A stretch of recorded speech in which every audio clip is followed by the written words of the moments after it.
Uniswap Labs augmente la commission de swap de 0,15% à 0,25% sur les transactions via l'interface. Uniswap Labs, le principal développeur du protocole Uniswap, aurait augmenté les frais facturés aux utilisateurs pour l'utilisation de son interface frontale afin d'échanger sur le protocole de 0,15 à 0,25% pour la plupart des swaps. Les swaps exclus de ces frais sont les swaps entre stablecoins basés sur la même crypto sous-jacente et les swaps entre ETH et Wrapped ETH, WETH.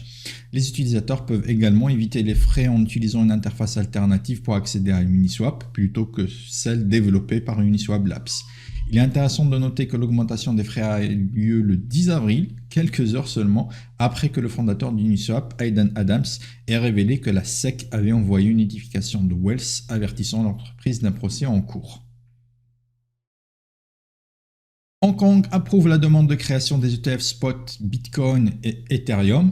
Après les États-Unis, Hong Kong était très attendu pour un accès au Bitcoin et à l'Ethereum en particulier par les Chinois où la crypto-monnaie est bannie. Donc, Hong Kong a approuvé les demandes de plusieurs ETF au canton sur Bitcoin et Ethereum. Et plus précisément, China Asset Management, Bozara Asset Management et Heikei ont reçu l'approbation de la Commission des valeurs mobilières et des contrats à terme de Hong Kong pour offrir des services de gestion d'actifs de détail liés aux ETF crypto au canton. Bien que les sociétés n'aient pas révélé le calendrier de lancement, l'approbation de ces ETF devrait offrir aux investisseurs de nouvelles possibilités d'allocation d'actifs et renforcer la position de Hong Kong en tant que centre financier international et plaque tournante des actifs virtuels. Les développeurs de Solana ont publié une mise à jour bêta du mainnet version 1.17.31 pour faire face à la congestion du réseau sur la blockchain Solana. Avant cette mise à jour, le taux d'échec des transactions sans vote sur les réseaux Solana atteignait 76,8%, ce qui est énorme. Le Royaume-Uni devrait publier une nouvelle législation sur les cryptos d'ici juillet, selon un ministre. OKX, l'exchange OKX lance une nouvelle couche 2 sur le réseau principal visant à amener 50 millions d'utilisateurs. J'ai repris cette actualité surtout pour souligner l'utilisation des Layer 2, les couches 2, qui se propagent beaucoup dans le domaine de la crypto. Les détenteurs de jetons approuvent une fusion de 7,5 milliards de dollars dans le domaine de l'IA. En particulier, les détenteurs de jetons de SingularityNet, FetchAI et Ocean Protocol ont approuvé une fusion de 7,5 milliards de dollars qui créerait un projet combinant d'alliance nommé Artificial Super Intelligence ASI. Selon l'annonce, le jeton FetchAI deviendra le jeton ASI avec un approvisionnement total de 2,6 milliards. Parallèlement, les jetons SingularityNet et Ocean Protocol seront convertis en ASI selon un ratio approximatif de 0,43 pour 1, le jeton ASI ayant une valeur combinée de 7,5 milliards de dollars après la fusion. Le lancement de l'ASI est prévu pour le 24 mai. Deux sénateurs américains présentent un projet de loi interdisant les stablecoins algorithmiques non garantis, entre autres cadres réglementaires. En particulier, le projet de loi exige que les émetteurs de stablecoins garantissent leurs jetons en détenant des liquidités ou des réserves équivalentes aux liquidités à hauteur de 1 pour 1. On se rappelle très bien encore du crash du stablecoin TerraUSD qui était justement un stablecoin algorithmique non garanti. WorldCoin aura sa propre blockchain de niveau 2 appelée WorldChain, encore un nouveau layer 2. Binance serait en train de convertir 100% de ses actifs de sécurité, le fonds Seifu, en stablecoin USDC. J'ai repris cette actualité aussi pour vraiment souligner l'utilisation grandissante de l'USDC qui est en train de plus en plus concurrencer l'USDT. Binance prévoit de reprendre ses activités en Inde en tant qu'entité conforme enregistrée et régulée. Pour rappel, l'Inde a fortement régulé les crypto-monnaies et a banni plusieurs exchanges internationaux dans Binance, donc Binance qui retourne en Inde, qui devrait retourner bientôt en Inde après KuCoin. KuCoin est l'un des seuls exchanges internationaux parmi les plus grands qui est en activité en Inde et Binance devrait bientôt le rejoindre. 1 milliard de dollars ont été liquidés sur le marché des crypto-monnaies suite à l'attaque de l'Iran sur Israël. Quand on a des chocs comme ça, sur les marchés, sur le marché des crypto-monnaies, c'est assez violent. On a eu une chute très forte de l'ensemble des crypto-monnaies très rapidement suite à l'annonce de l'attaque. Et enfin, on se rapproche, hein, il reste moins de 200 blocs et moins de 30 heures avant le fameux halving du Bitcoin qui devrait donc avoir lieu dans la nuit de vendredi à samedi. On va voir, on va surveiller ça, on va en reparler la semaine prochaine pour voir s'il y a eu un impact significatif ou non. Il ne devrait pas y avoir d'impact immédiat, mais c'est surtout sur le long terme. Voilà, on a terminé avec les actualités et on va aller regarder un petit peu qu'est-ce que ça donne du côté des données de marché.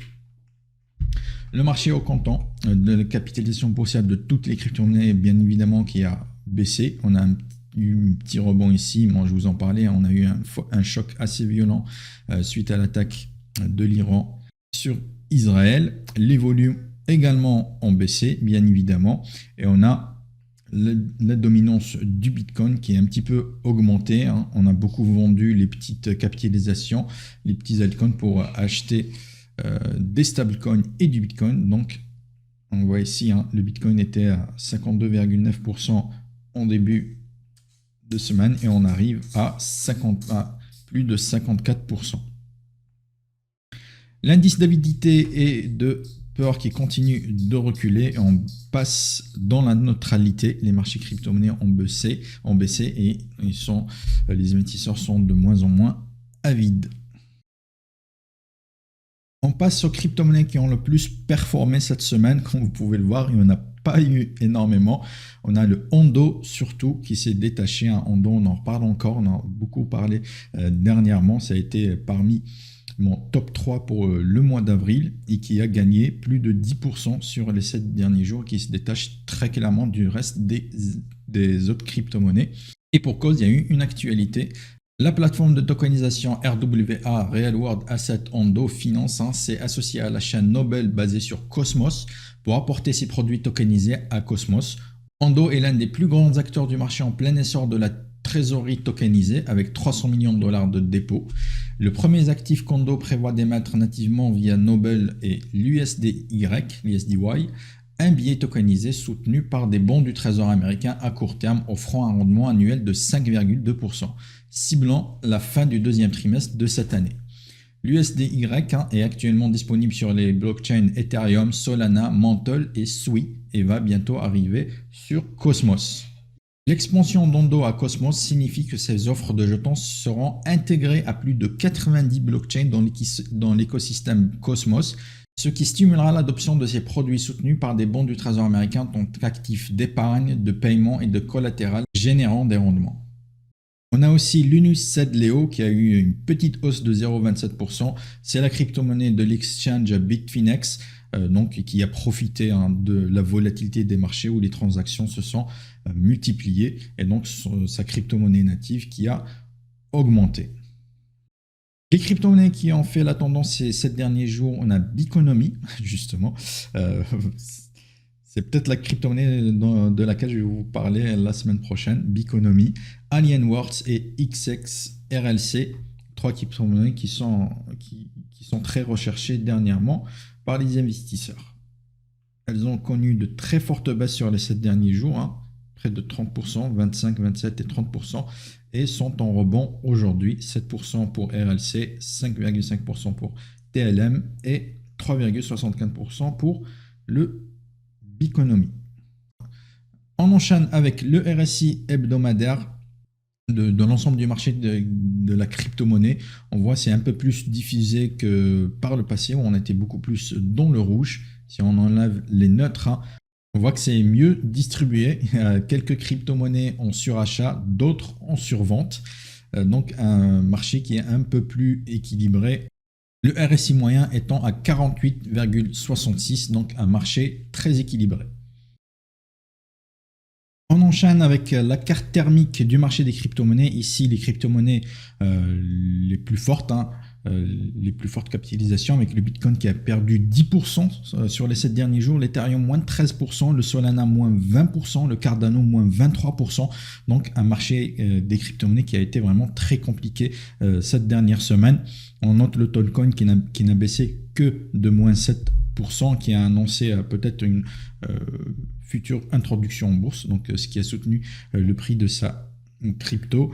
Le Chainlink moins 22%, Polygon moins 24%, vous l'aurez compris, un marché fortement baissier sur les 7 derniers jours. Par contre, si on regarde pour aujourd'hui, on a un rebond du Bitcoin de 3%, l'Ethereum 2,2%. Voilà, un marché un peu plus dans le vert pour aujourd'hui. On a des rebonds techniques après une semaine extrêmement compliquée. On va voir ça sur les graphiques juste après également. Une vision ici du top 100 des crypto-monnaies sans ce classement des plus fortes capitalisations, une vue d'ensemble homogène où on voit ici aussi c'est extrêmement rouge, du rouge partout sur la semaine. On a le Hondo effectivement qui est à plus 5,6%, quasiment la seule crypto-monnaie en hausse en ce moment dans le top 100. Pour le reste, c'est du rouge vif. Le Tao, moins 30%. L'ENA, on en a parlé dernièrement, moins 37%. Une très forte correction à la baisse. Le même coin, WIF, moins 30%. Chiliz, moins 25%. Axie Infinity, moins 27%. Voilà, on a des très fortes hausses. Phantom, moins 25%. Fetch AI quand même moins 20% sur la semaine, Theta moins 30%, donc on a des baisses jusqu'à 30%, le Rune presque quasiment moins 32%, donc on a un marché des crypto-monnaies en très forte hausse et pour cause l'attaque, on en a parlé d'Iran sur l'Israël, les données de l'inflation américaine aussi et qui retardent les probabilités d'une baisse de taux de la Fed. Donc on espérait cette baisse de taux pour avoir un apport de capitaux sur les marchés qui vont finir par se déverser aussi sur les crypto-monnaies. Ça va être retardé, on l'espérait pour le mois de juin. Très probablement la baisse de taux n'aura pas lieu au mois de juin mais bien plus tard cette année.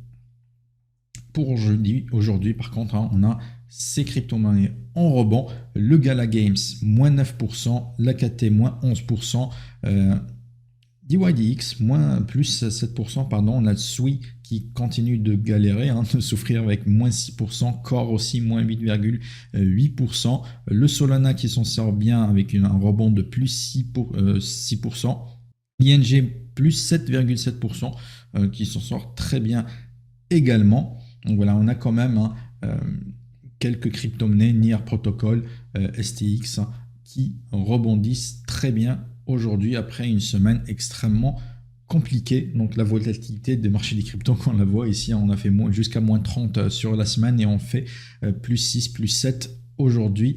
Donc quelques rebonds avant la fin de la semaine.